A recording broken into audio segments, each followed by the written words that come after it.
നമസ്കാരം. കൊല്ലം ആയൂരിൽ 10ാം ക്ലാസ് വിദ്യാർത്ഥിനിയെ വീടിന് സമീപത്തുള്ള മരത്തിൽ തൂങ്ങി മരിച്ച നിലയിൽ കണ്ടെത്തി.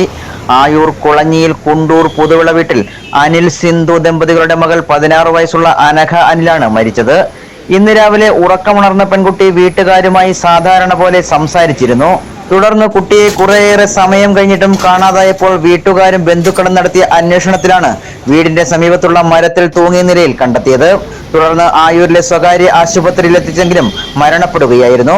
ചടയമംഗലം പോലീസിന്റെ നേതൃത്വത്തിൽ ഇൻക്വസ്റ്റ് നടപടികൾ പൂർത്തിയാക്കി മൃതദേഹം പാരിപ്പള്ളി മെഡിക്കൽ കോളേജിൽ പോസ്റ്റ്മോർട്ടത്തിനായി കൊണ്ടുപോയി. തുടർന്ന് വീട്ടുവളപ്പിൽ സംസ്കരിച്ചു. മരണത്തിൽ അസ്വാഭാവികതകൾ ഒന്നും തന്നെ ഇല്ലെന്ന് ചടയമംഗലം CI N സുനീഷ് അറിയിച്ചു. മരണപ്പെട്ട അനഘ അനിൽ ആയൂർ ജവഹർ ഹയർ സെക്കൻഡറി സ്കൂളിലെ 10ാം ക്ലാസ് വിദ്യാർത്ഥിനിയാണ്.